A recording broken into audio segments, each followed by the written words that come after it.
ওয়ালিদাইন ওয়া সিলাতির রহিম। এটা আসলে অনেকে আমল করেন, আমাদের পুরাতন ঢাকায়, আমরা সবাই পুরাতন ঢাকার মানুষ, আসলে এটা আমাদের নিজেদের রোগ, অনেক ভয়াবহ রোগ, যার কারণে আমরা ভয়াবহ অসুস্থতায় আছি। অন্তরের রোগেও আছি, দেহের রোগেও আছি। আমি বলছি, আপনারা দেখেন কেমনে মিলে যায়, আসলে মেলার মতোই। এ কারণে আমি বলি কোরআন এবং হাদিস, ইসলামটা যে আসলে সত্য ধর্ম, এটা মনে প্রাণে মানে আপনারা যদি হৃদয় থেকে অনুধাবন করেন, কোরআন হাদিস নুসুসগুলো যদি দেখেন, তাহলে আপনি বিশ্বাস করতে বাধ্য কিভাবে ১৫০০ বছর আগে নাজিল হওয়া এই কিতাব, তার নবী, কিভাবে এত সত্য সমসাময়িক আজকের যুগের সাথেও মিলে যায় এবং কিয়ামতের সুবে সাদেক পর্যন্ত মিলবে। আমরা বলছি, দেখুন আবু হুরায়রা রাদিয়াল্লাহু তাআলা আনহু থেকে বর্ণিত, রিজিক আপনার বৃদ্ধি পাবে পিতামাতার সাথে সদাচারে এবং আত্মীয়তার সম্পর্ক রক্ষা করার মাধ্যমে।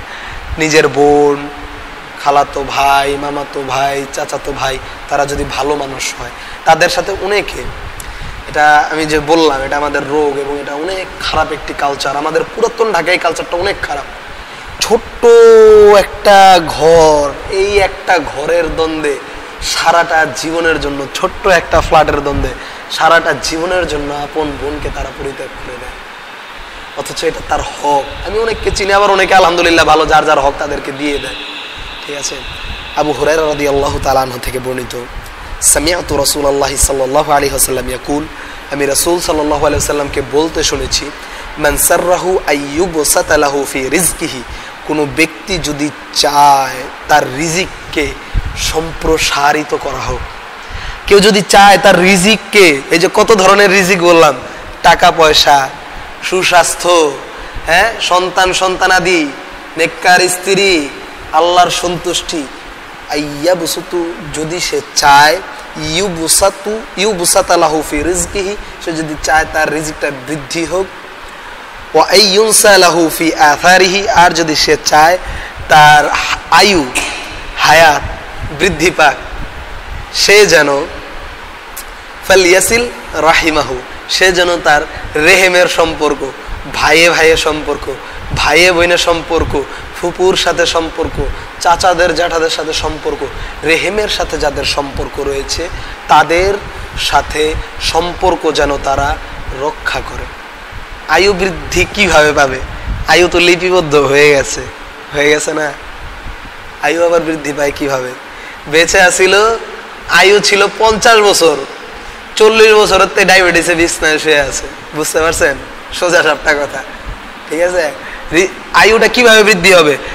50 বছর আয়ু ছিল, 50 বছরই সুস্থভাবে আল্লাহর জিকির আজকার করে সুস্থভাবে সবার সাথে সুসম্পর্ক রেখে হঠাৎ একদিন চলে গেছে। আয়ু কিভাবে? আয়ুর বরকত বুঝতে পারছেন সম্মানিত উপস্থিতি? তাহলে কোনো ব্যক্তি যদি চায় তার রিজিক বৃদ্ধি করতে এবং তার আয়ু বৃদ্ধি করতে, আয়ুতে জীবনে যদি সে চায় বারাকা লাভ করতে, তাহলে সে যেন তার আত্মীয়তার সম্পর্ক রক্ষা করে। আমরা এই বিষয়টা আর লম্বা বলছি না। আত্মীয়তার সম্পর্ক বলতে পিতা মাতার সাথে সদ্ব্যবহার, আমরা আদাবুল মুফরাদের ধারাবাহিক দার্স সুরিটোলা মসজিদে দিয়েছিলাম, সেখানে আমরা বলেছিও। ইমাম বুখারী রাহিমাহুল্লাহ এরকম অনেকগুলো হাদিস এনেছেন।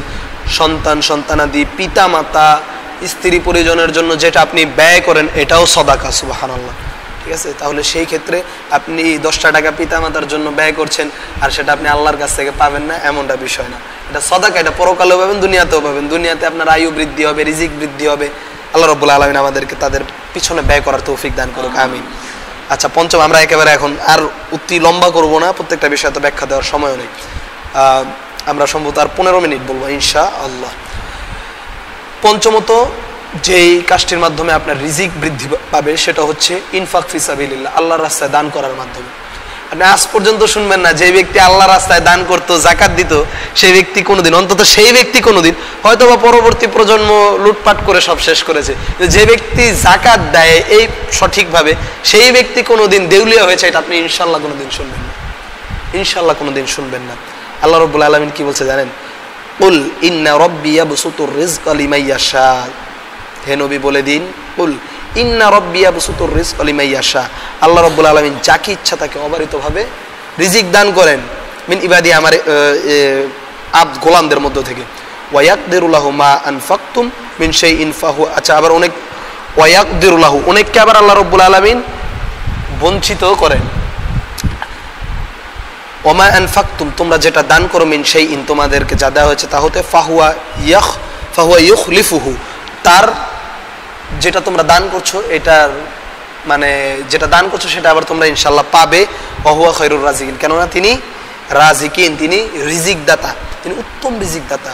হ্যাঁ, তো আপনি যেটা দান করবেন ইনশাআল্লাহ এটা আপনি আল্লাহর কাছ থেকে পেয়ে যাবেন এবং উত্তমটাও পাবেন। সেটাও সূরা বাকারার 268-67 নম্বর আয়াতে বলা হয়েছে। এবং আরেক হাদিসে কুদসিতে আল্লাহ রাব্বুল আলামিন বলছে, হে আদমের সন্তান, তোমরা দান করো, তোমাদেরকে দান করা হবে। সুবহানাল্লাহ, তোমরা মানুষকে দান করবে, আল্লাহ তোমাদেরকে দান করবে। সুবহানাল্লাহ। তো এই আমলগুলো যেন আমরা রাখি, পকেটে আসলেই নিজের প্রয়োজনের বাইরে যতটুকু আছে এগুলো চেষ্টা করবো ভালো ভালো কাজে দান করে দেওয়ার। আজকেও একজন ভাই মেসেজ দিয়ে জিজ্ঞাসা করছে, ফোন দিয়ে জিজ্ঞাসা করছে, ভাই ও কোনো ইয়াতিম বাচ্চা মাদ্রাসায় পড়ালেখা করছে কিনা একটু জানাবেন, আমি তার সারা জীবনের ইলম অর্জনের যে খরচটা এটা আমি তার বহন করবো। সুবহানাল্লাহ।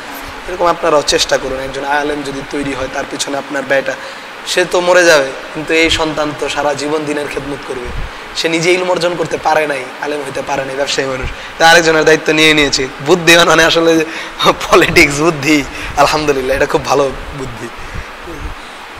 আচ্ছা, দুর্বলদের প্রতি 6 নাম্বার হচ্ছে দুর্বলদের প্রতি ইহসান করা। এটা আরো গুরুত্বপূর্ণ। দুর্বলদের প্রতি আসলে মানুষজন ইহসান করে, মনে করে যে আসলে কি না কি জানি হয়ে গেছি। মানুষের ভিতরে কিছু দুর্বল মানুষ আছে। একদিন সাদ রাদিয়াল্লাহু তাআলা আনহু দেখলেন তিনি খুব ভালো অবস্থানে আছেন, টাকা পয়সা মালপানির দিক থেকে মনে করছে যে আলহামদুলিল্লাহ আমি তো ভালোই আছি, নিচে যারা আছে তাদের চাইতে একটু ভালোই আছি। আল্লাহ রাসূল সাল্লাল্লাহু আলাইহি সাল্লামের কানে খবরটি গেল। আল্লাহ রাসূল সাল্লাল্লাহু আলাইহি সাল্লাম সাদ রাদিয়াল্লাহু তাআলা আনহুকে ডাকলেন, ডেকে সাদকে বললেন, হে সাদ, হাল তুনসারুনা ওয়া তুরযাকুনা ইল্লা বিদুআফাইকুম, তুমি কি জানো সাদ, তুমি তোমাদের মধ্যে যে দুর্বল আছে তাদের কারণে আল্লাহর কাছ থেকে রিজিক প্রাপ্ত হও, সাহায্য প্রাপ্ত হও। সুবহানাল্লাহ। আপনি একজন দুর্বলের দায়িত্ব নিয়ে নিয়েছেন, একজন গরিব মানুষকে, একজন বিধবার দায়িত্ব নিয়ে নিয়েছেন, ইয়াতিমের দায়িত্ব নিয়ে নিয়েছেন। আপনার রিজিক ওই যে ছোট বাচ্চাটা, ওই যে এতিমটা, ওই যে বিধবাটা, ওই যে দুর্বল বৃদ্ধ, অতিশয় বৃদ্ধ একজন নারীর দায়িত্ব নিয়েছেন। আল্লাহ রব্বুল আলমিনের দয়ায় ওই বাচ্চার, ওই বৃদ্ধার, ওই বিধবার রিজিকটা তার কাছে না এসে আল্লাহ আপনাকে পছন্দ করে আপনার কাছে পাঠাচ্ছে এবং অতিরিক্ত দিচ্ছে। সুবহানাল্লাহ। এটা খুব গুরুত্বপূর্ণ ভাই, এটা খুব গুরুত্বপূর্ণ। এটা কোথা থেকে আপনার হাতে আসে, আপনি তাকে কতটা আল্লাহর দয়া, আপনার আল্লাহর পছন্দনীয় ব্যক্তি আপনি, আপনার মাধ্যমে। কারণে দেখবেন যারা অনেক সময় বোন বিধবা হয়ে যায়, ভাইয়েরা, আমি এটা আলহামদুলিল্লাহ এটা আমাদের বাংলাদেশে অনেকের ভালো এটা কালচার, ভাইয়েরা বোনদের দায়িত্ব নিয়ে নেয়, এটা ইসলামী কালচার, এটা ইসলামী আপনাকে আদাবুল মুফরাদের হাদিস। হ্যাঁ, যেই খরচটা আপনি আপনার বোনের জন্য, বিধবা বোনের জন্য করছেন, এগুলো সদকা। সুবহানাল্লাহ। ওই রিজিকটা ভাগনা ভাগ্নিদের রিজিকটা আল্লাহ আপনার কাছে পাঠাচ্ছে, আর এর জন্য আপনাকে একেবারে খুব বেশি, হ্যাঁ আমি ওদেরকে পালি, ওদেরকে এই করি সেই করি না, তাদের